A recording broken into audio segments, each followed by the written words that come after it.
The Gulag system was a vast network of labor camps scattered across the Soviet Union, established with the primary objective of punishing and detaining individuals deemed to be political dissidents, criminals, and those regarded as a threat to the state's authority. However, the scope of this system extended well beyond its initial purpose, and it became a tool for suppressing anyone who dared to voice dissent or challenge the Soviet regime. As a result, the Gulag encompassed a diverse array of inmates, including intellectuals, religious leaders, ethnic minorities, and individuals accused of minor offenses. This wide-ranging net of incarceration points to the system's pervasive and arbitrary nature, where one could be deprived of freedom and subjected to forced labor for reasons as varied as expressing opposing political views to simply being in the wrong place at the wrong time. The hierarchical structure that manifested within the Gulag camps had a profound impact on the daily lives of the prisoners, directly influencing their prospects for survival and shaping their experiences of incarceration. At the top of this social hierarchy were the activists, a privileged group who were often criminals or individuals who had managed to gain favor with the camp authorities. As a result of their special status, these inmates were sometimes granted privileges such as access to better food, lighter work assignments, and even the opportunity to wield authority over their fellow prisoners.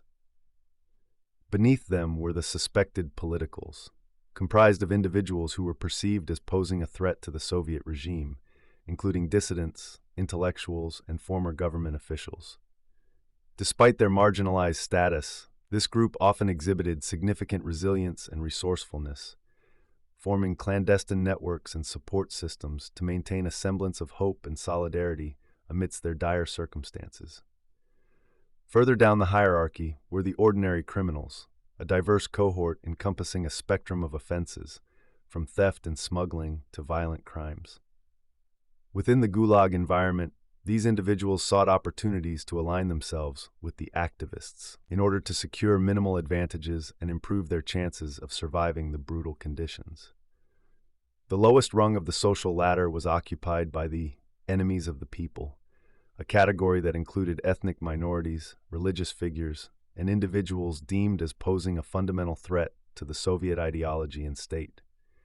These individuals faced relentless persecution and discrimination, bearing the brunt of the oppressive regime's animosity and enduring the harshest living and working conditions within the labor camps. As a result, the social hierarchy within the Gulag not only shaped the daily dynamics and interactions among the prisoners, but it also had a direct bearing on their overall well-being, survival, and prospects for eventual release. The oppressive, dehumanizing environment of the Gulag, coupled with the intricate social stratification, underscores the sheer magnitude of the suffering and injustices endured by those caught in the grip of the Soviet penal system. Power dynamics. The Gulag social hierarchy was a complex web of power dynamics that dictated the lives of both the authorities and the prisoners. At the top of the hierarchy, the camp authorities and guards occupied the highest rungs, wielding immense control over every aspect of the prisoner's existence. They determined the work assignments, rations, and even the fate of the individuals under their charge. This authority granted them the ability to exercise complete dominion over the daily lives and future prospects of the prisoners. Moreover, the authority figures enforced strict discipline within the camps, often resorting to brutal and inhumane methods to maintain order. This extended their power even further, instilling a constant sense of fear and anxiety among the incarcerated populace. Beneath the guards and authorities, a different type of power was at play among the prisoners themselves. While lacking the official control of the camp authorities, certain inmates, particularly those who held roles as trustees or informants, were able to exert influence over their fellow prisoners. They often acted as intermediaries between the prisoners and the guards, trading information or favors for their own benefit. This dynamic created a fragmented social structure within the prisoner population, with some individuals being able to secure better work assignments or additional rations through their connections or manipulative tactics. However, this influence came at a cost, as those who sought to benefit from this power often faced resentment and backlash from their peers.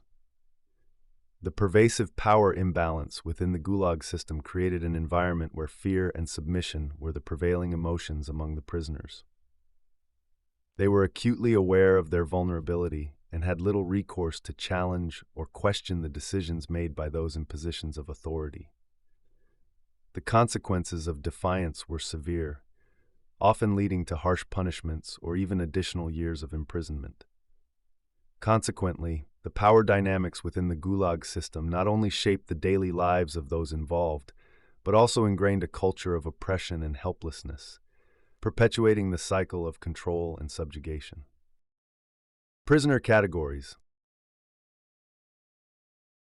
The social hierarchy within the Gulag system was not only shaped by the treatment of prisoners, but also by the categorization of inmates.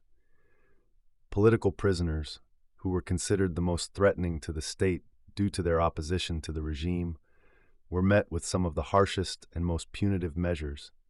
They were often singled out for brutal physical labor, inadequate food rations, and subjected to psychological torment, such as solitary confinement and dehumanizing conditions.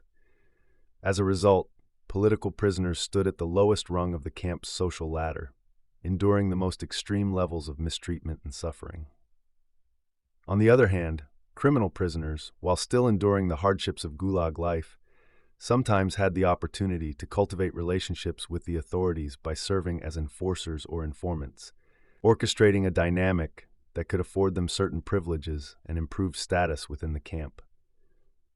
This privileged position allowed them access to better living conditions, additional food, and the ability to exert influence over their fellow inmates. Furthermore, there existed a distinct layer of prisoners occupying positions of power within the Gulag, such as foremen or camp administrators. These individuals, while still confined to the oppressive environment of the camp, were endowed with relative advantages and protection due to their roles, affording them more comfortable living arrangements and a degree of autonomy in their daily activities. This distribution of power cemented a complex social hierarchy within the Gulag, with political prisoners enduring the most severe treatment, criminal inmates sometimes able to leverage their positions, and those in authority positions enjoying relative comfort and protection. Survival strategies. In navigating the complex and brutal Gulag social hierarchy, prisoners devised a myriad of survival strategies in order to endure their harrowing circumstances. While some individuals sought to align themselves with the camp authorities as a means of securing favor and leniency, others chose to demonstrate loyalty to the state in hopes of gaining some semblance of protection. This often involved engaging in acts of collaboration or reporting on the activities of fellow prisoners, a distressing reality born out of desperation in the face of extreme adversity. These individuals, driven by a primal instinct for self-preservation amid the brutal conditions of the Gulag, engaged in actions that compromised their own moral compass. By sacrificing the well-being of their fellow inmates, they aimed to secure small privileges or avoid the severest forms of punishment and abuse. Conversely, there were those who refused to succumb to the morally compromising imperative of aligning with the authorities, instead choosing to band together to form alliances and support networks with other prisoners. These alliances and support networks were crucial for their survival, offering protection and solidarity in an environment designed to strip away all sense of humanity. Through collective unity, these individuals sought to bolster each other's chances of survival in the face of dehumanizing conditions and the looming specter of starvation, disease, and brutality. These alliances also served as a means of resisting the dehumanizing effects of the Gulag, providing a lifeline of humanity and empathy as they faced the constant threat of physical and psychological torment. The social hierarchy within the Gulag not only influenced the daily interactions among prisoners, but it also significantly shaped the strategies individuals employed to increase their chances of survival. The stark contrast between those who chose to collaborate with the authorities and those who resisted and found strength in solidarity speaks volumes about the extreme measures individuals were willing to take in their desperate struggle to survive. These survival strategies offer a distressing glimpse into the dehumanizing nature of the Gulag system, exposing the cruel choices forced upon its inhabitants as they fought for survival in an environment designed to break their spirits and extinguish their will to live. Conclusion. In the oppressive environment of the Gulag system, the social hierarchy played a significant role in determining the experiences of prisoners and their prospects for survival. The unequal distribution of power was evident in the way that camp officials and guards held authority over the prisoners, often using their positions to inflict further suffering or grant privileges to certain individuals. This power imbalance created an environment where those at the bottom of the hierarchy were vulnerable to exploitation and abuse. Furthermore, within the prisoner community, there were informal hierarchies based on factors such as criminal status, nationality, and individual connections, which impacted access to resources and protection. Additionally, the strategies adopted to navigate this hierarchy were diverse, with some prisoners forming alliances for mutual support while others resorted to betrayal and opportunism to improve their own situation. These tactics reflected the complex and often desperate measures taken by individuals to maneuver within the confines of the Gulag social order.